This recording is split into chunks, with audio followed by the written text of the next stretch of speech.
This episode is brought to you by LifeLock. It's Cybersecurity Awareness Month, and LifeLock has tips to protect your identity. Use strong passwords, set up multi-factor authentication, report phishing, and update the software on your devices.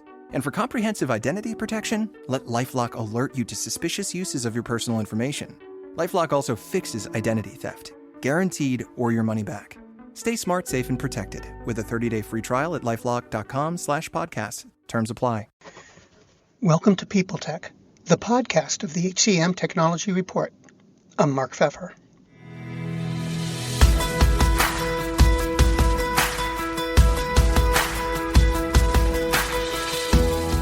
My guest today is Himanshu Palsule, the CEO of Cornerstone OnDemand.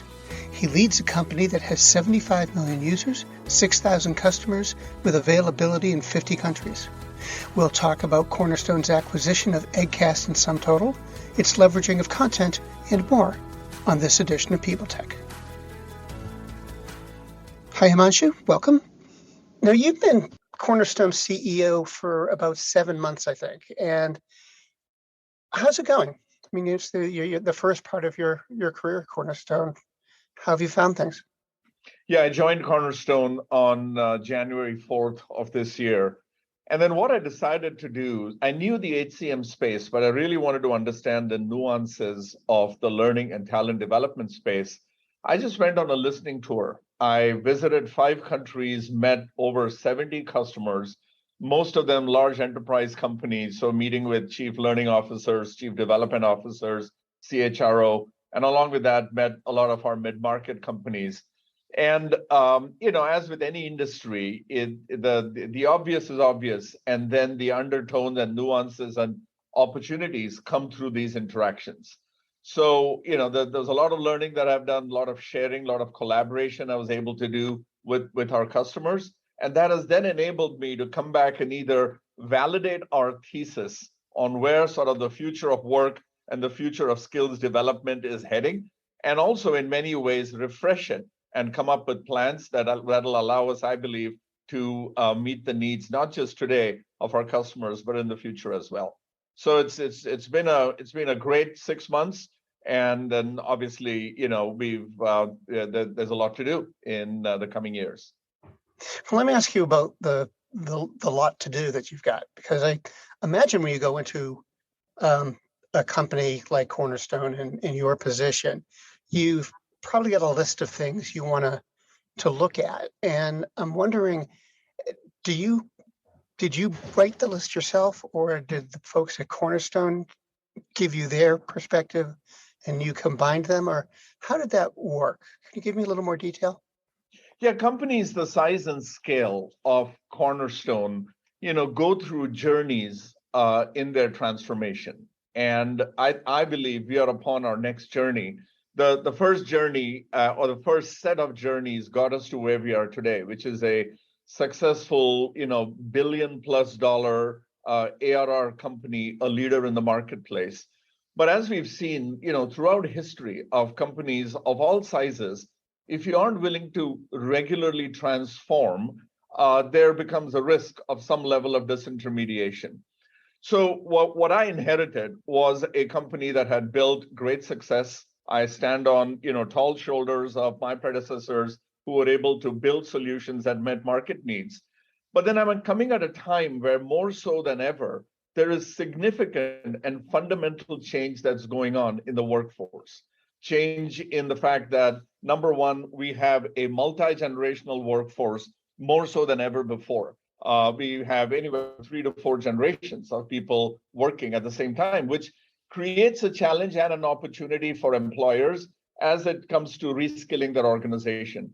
That sort of half-life of skills has significantly diminished, where research shows what used to be a 5 to 6 year lifetime value of a skill is now down to a couple of years because things are changing so much. Supply chains have changed. There is an acute labor shortage. And then on top of that, the pandemic that we all have gone through, which, hopefully we'll be coming out of, has fundamentally changed the future of work. I akin it to the events like 9/11 changed the future of transportation more than we would have imagined it. And I think pandemic has changed the future of how we work, where we work, how we interact, and how we engage and experience the software that we use. So in my role, first of all, I have to respect the products, the customers, the employees, the process that we have, because that's what got us here. But again, I'm here to transform this company to that sort of next level in what our customers and the markets are telling us is where the opportunities, where the challenges are going to be in just developing talent around the world. Now, you said that the company's at about $1 billion in revenue right now. Is that where it should be? Are you satisfied with that, or do you want to grow? Absolutely want to grow. The whole thesis of Clear Lake Capital, who is our sponsor in taking this company private, is to drive growth in obviously top line financials, drive growth in the market, and we can talk about the acquisitions we've made as a result of that, and then continue to expand our footprint on a global basis. I believe from what this market has to bear, the kinds of segments and geographies that we play in, and the appetite and ambition that we have at Cornerstone and our sponsors at Clear Lake, I believe the market should start expecting a lot of growth from us over the next few years. Now, one of the things that's fascinated me about Cornerstone for a while is the company's approach to content. To sum it up, it seems to me that everyone talks about content, but not everybody really sweats the details to work it into their products. But that's something you have done. Cornerstone seems to be putting a lot of faith and weight in content in your acquisitions and your new products. Will that continue under you? And can you tell me sort of the thought process behind this whole thing? Yeah, we are very excited about our content business for a couple of reasons that I'll get to. But sort of to set it up for the audience, what we excel at is building platforms for learning management systems. And this includes learning, development, performance, recruiting, everything that an organization would need to take care of employees and their careers.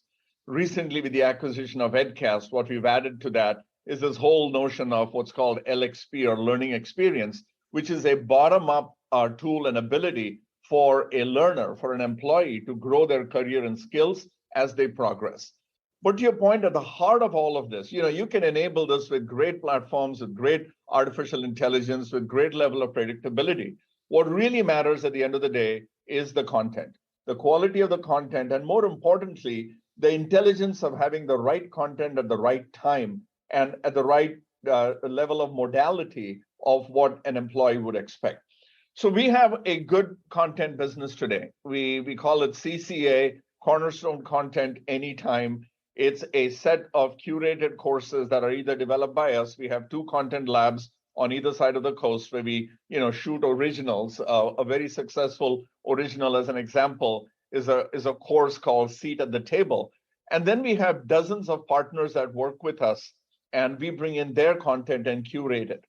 So I believe in 2 things. So firstly, I believe our content needs to continue to thrive and grow, and we'll keep investing in it. However, I don't believe that anyone should build a walled garden around content, because content is ubiquitous. Content is going to come through a variety of sources, either within Cornerstone or outside of Cornerstone. And a slight change in our strategy maybe is I want to embrace the broad ecosystem of content that exists there. There's content that I feel we build that is superior to anyone else.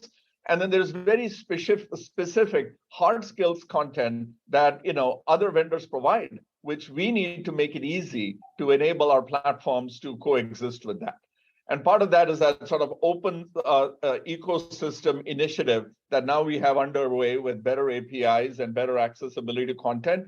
And I think the win for all of us, me, Cornerstone, and other vendors out there, is if a customer uses a platform and their people are able to get to the right content at the right time, regardless of sort of who curated or sponsored it, we all will do well in this ecosystem. So that's kind of my 2-pronged strategy around content. Yeah. Another thing that's been big recently is delivering content or services in the flow of work. And I'm wondering how much that whole notion has impacted your thinking and your roadmap to be able to get people the information they need at the time they need it. Yeah, great question. And I'll start by saying I inherited roadmaps that had big ambitions in them. For example, we were building an LXP product that I think was being built very well, from an experience perspective, from a platform perspective, good investments into it.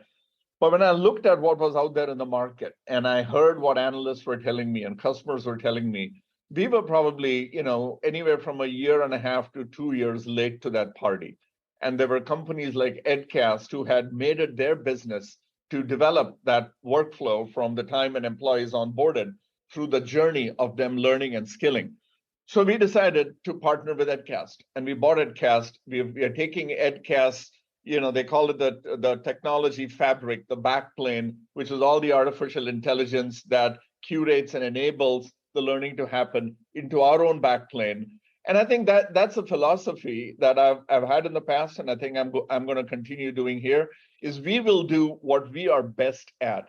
And if there's someone else who's good at something that we are not, we are going to be a very acquisitive company, and we're also going to be a very partner-friendly company. I want to build a large ecosystem of either things we bought, things we built, or things we partnered with.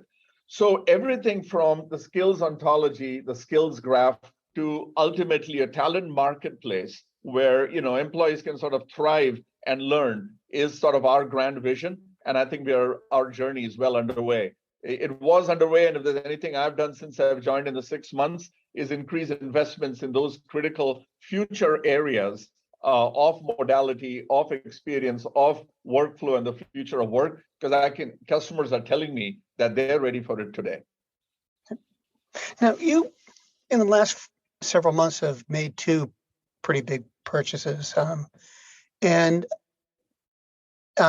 EdCast, of course, and acquired SumTotal. What are your plans for them, and how do they fit in with the vision you just talked about regarding partnerships? Yeah, two very different acquisitions, as you pointed out, with 2 very different ambitions. So my acquisition philosophy has always been, are you adding new products for existing customers, or are you adding new customers to existing products? And these 2 highlight 2 examples of each one of those. So when you have a large install base, we have 6,000 customers globally. We have almost over 75 million users who use these products. We have a captive audience to consume more things beyond what we provide. And sometimes we call them first adjacencies or second adjacencies. LXP is a great example of a first adjacency. If you've grown up using an LMS system and you have an HCM system as your backbone, LXP fits in as something I believe each one of our 6,000 customers would benefit from, because it's fairly new. There's nothing like that existed. So it's not a replacement market. It's a brand new market for us. So, the whole notion of cross-sell becomes very germane when you make an acquisition like EdCast. On the flip side, when you have products like content, LXP, performance, recruiting, AI engines, acquiring more customers that can benefit from this is also on strategy. So we have a signed intent, and obviously we haven't closed the deal yet, to buy SumTotal from Skillsoft, which will then enable, because they have some marquee customers, which will enable us to take what we have and then extend that, everything from solutions to modules to a user experience across those platforms as well. So as we've built our M&A strategy for the out years, it's going to be a combination of those tuck-ins that are going to add value to existing customers. And as markets consolidate, if there's an opportunity for us to bring more customers in that we can take care of and share what we have built, then that's going to be on strategy as well. Like I said, at the end of the day, my vision is to have a very large ecosystem of customers and partners that we can serve as a result of this. So there's obviously a lot going on at Cornerstone. And what's next? I mean, what are the things you're going to prioritize over the next, say, 8 to 12 months? Yeah, that's a great question, Mark. And the one thing We have the advantage, we have the benefit of having very diverse customers. We have customers in manufacturing, we have customers in healthcare, in life sciences. We sell a lot into federal, we have state, we have education. So obviously, the starting point from where customers use our products are very different. However, when you do pattern matching and you understand what sort of that 1, 2, or 3 things that all customers worry about, they tell us it's about the skills gap that is starting to increase in this world where there is everything from labor shortage to increased attrition. So in a survey we did recently, we do something called our Global Skills Report. We just did one a month or two ago.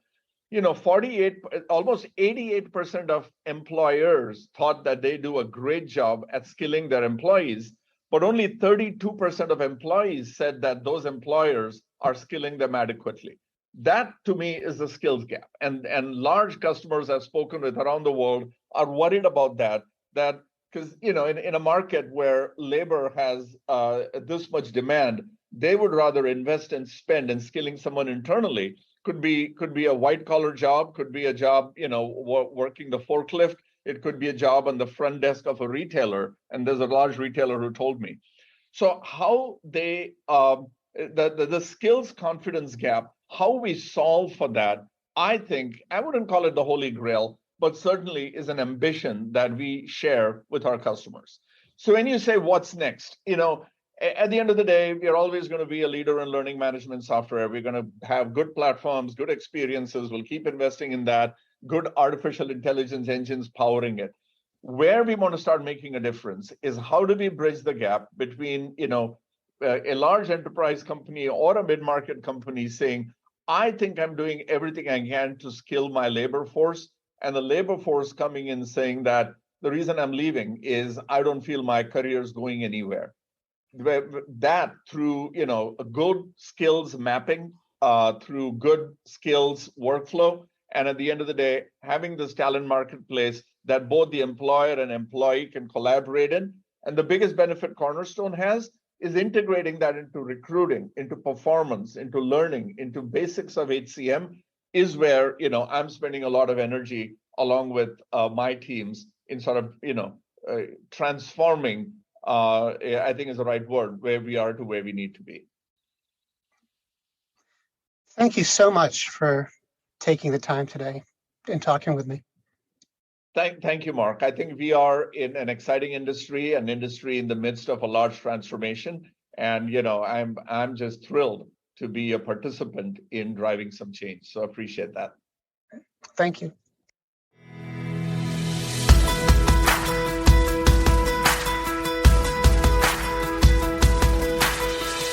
My guest today has been Himanshu Palsule, CEO of Cornerstone OnDemand. And this has been People Tech, the podcast of the HCM Technology Report. We're a publication of Recruiting Daily. We're also a part of Evergreen Podcasts. To use all of their programs, visit www.evergreenpodcasts.com. And to keep up with HR technology, visit the HCM Technology Report every day. We're the most trusted source of news in the HR tech industry. Find us at www.hcmtechnologyreport.com. I'm Mark Pfeffer.